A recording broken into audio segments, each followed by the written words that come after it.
Now that we have laid the groundwork, ladies and gentlemen, we've heard of stories that each and every one of us, it impacted us or changed our lives as the path that we have taken. I would like to ask specific questions now to each and every member of the panel so that we can discuss, and at the end you can take down your questions, audience, so that you'll be able to have that opportunity so that you can ask them questions too at the end of this panel discussion. I will start with Armstrong Fombi, our cultural consultant, researcher, and curator. I think Mamazir reminded me of the name Ancestor. From your own vintage point, what are the community stories of these Bamenda Highlands that are mostly at risk of being forgotten, and why is it urgent that we retrieve these community stories of the Bamenda Highlands and retell them now? Let me start by saying that the most crucial story is the fact that, and I'm happy you are limiting it to the Bamenda Highlands, otherwise known as the Northwest, is the fact that we don't know our culture. Awesome. And that's the only problem we have. And there's no way we can ever evolve. It's not possible if we don't know our culture and if we are not grounded in our culture. And you cannot even know your culture if you don't know at least 30,000 years of your history. Awesome. 30,000 years of your history. The planet has existed for trillions of years. So what is 30,000? That's true. So we just go around and we make noise because we think we have talents, you know.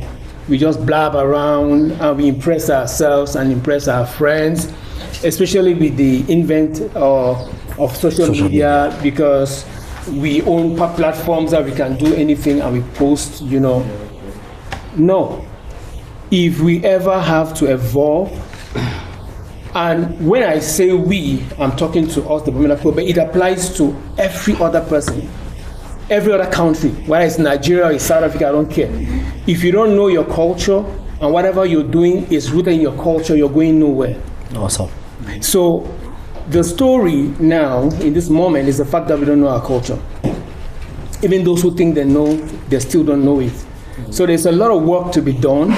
And the most important, the most relevant education that must be put out there to everyone, irrespective of age, is culture. Awesome. Yes, we need to know what culture is. And there are lots of things that you'll be shocked if we start putting them out, that even the people that think they know, they don't know anything in terms of culture. Let me give you an example, right? Let me give you an example. What's the staple food of name me one staple food in Bamenda or the Northwest? Staple food. Yeah, staple food that people eat, that people love to eat. Achu. Achu, good. Okay, Achu was curated by the ancestors, right? Yes. Who lived once upon a time. Let me ask you, how old is the Koyam that they curate Achu from?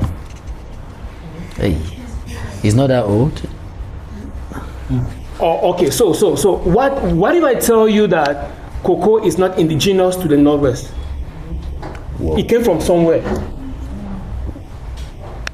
Wow.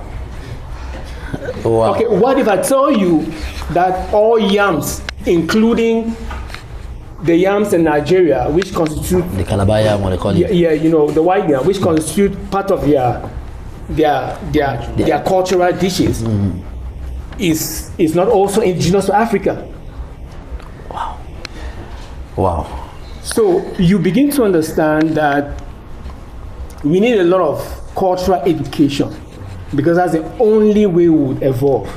Yam is a hybrid that was made by the Portuguese, and they brought it to Africa in the 1400s. So before that, what were our ancestors eating? Now we have to applaud our ancestors for that creativity to see the yam, and then they're able to create a dish called achu. And probably they knew that cocoyam is starch, and starch is unhealthy. Yeah. That's the reason they had the wisdom to blend it with Achu banana, which is an indigenous banana. It's not a hybrid. Yeah. It's highly medicinal to reduce or to deplete the starch content in it. And then with the yellow soup, which has so much indigenous spices from our forests, which are all medicinal, you know. So they try to curate a meal that will be healthy to an extent. So you realize that we don't know our culture, and we need to know our culture if we must evolve, which means that everything about our evolution, whether it's education, has to be rooted in our culture. Awesome. Our healthcare system, our medicine must be rooted in our culture. We need to create various cultural values and identify cultural taboos. That's one thing I applaud the Bamenda. For instance, it's a taboo, and this is what the younger people need to take seriously. It's a taboo. Okay, you're fine. You know, they are eating at you with spoon. That's a taboo. In the Bamenda Highlands, if an elderly person who is older than you 2 years stands in front of you, you're not supposed to stretch your hands. Yeah. True. You have to wait for the elder person to stretch their hands, whether they like you or not. When they stretch their hands, you take it. Yeah. They see what is happening now. You know, so our cultural taboos, we don't even know them. Our cultural values, we don't even know them. So how do you even expect us to evolve? So the story is that we have been lying to ourselves that politics is our problem. You know, that I didn't want to name certain things. You know, we create blames that don't exist, and we are lying to ourselves that that's the reason we are not evolving. But the reason we are not evolving is because we don't have a clue what our culture is. We don't understand how important culture is. Culture is the only power on this planet, not military industrial complexes, not nuclear weapons. Culture is the only power, because culture is influence. That's the reason we have Alliance Française here. Yeah. Because the fact that we are here, we are under the influence of France, whether you like it or not. Yeah. Do we have a venue?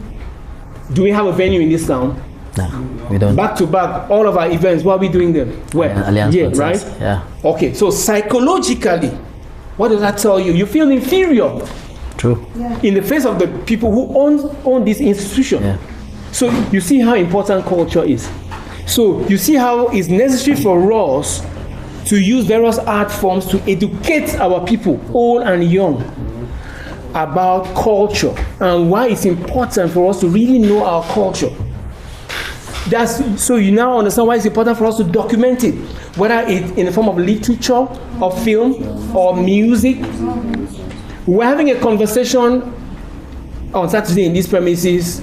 You know, there was an event here, and a series of young artists went on stage, and the drummers are messing it up. At some point in time, they're no longer playing drum; they're playing bikusi, then to teach tombolo. That's non-jam. You're destroying a very important musical genre which the world is yet to discover, which was created by the ancestors. Because of oversabi, you don't want to learn. You think you have talent. You don't want to learn. You don't even know the importance of learning your culture. You want to go and play it. So these are the things we've been doing to ourselves, and we are blaming other people. So it's important for us. The most important education on this planet is culture. So we need to get ourselves entangled with telling more stories about the culture of the Bamenda man. Yes. And culture, you cannot separate culture from history. From history. Awesome. And you cannot separate culture from nature. So you need to understand, just knowing the topography, the geographical location called the Northwest is very, very important. Because when you don't know it, you'll be doing you even be eating the wrong things and killing yourself. Let me show you something. How old is shawarma in Bamenda? There's a bakery at Meta Quarter that started shawarma like 2012 or 11. Okay, how viral has shawarma gone, and it's everywhere. Who has ever found out the unhealthiness in shawarma? How much do people spend on shawarma every day? So these are cultural nuances that we need to know as a people. If we want to evolve and if we want to protect the future generation, because I'm so blessed to come from a generation where the cultural situation wasn't bad. It wasn't that bad. But the ones today, most of the children, what I'm saying is very important because we have to help ourselves. And the mediums are the various art forms to teach, especially the younger generation, because if you want to look at only the things they're eating and drinking every day, 30 years is too much. 20 years from now, they'll be in dialysis machines, whether I like it or not. Yeah. It's a painful thing, but that's the fact. Their organs will be destroyed. Do you know that in Kraidais, in villages, the primary thing that they drink is sachet whiskey? Yeah. Okay. How old is that? See how it has penetrated across to the extent that in rural areas. I think some what has happened to palm wine, which is medicinal? Who has even bothered to learn about the medicinal values in palm wine? Palm wine. So you see how culture is important. Thank you. And why we are where we are. Thank you so much. Thank you so much, Armstrong. So much to be said. Thank you very much. Thank you. As I said, I've been looking forward to this, and the heat is on, ladies and gentlemen.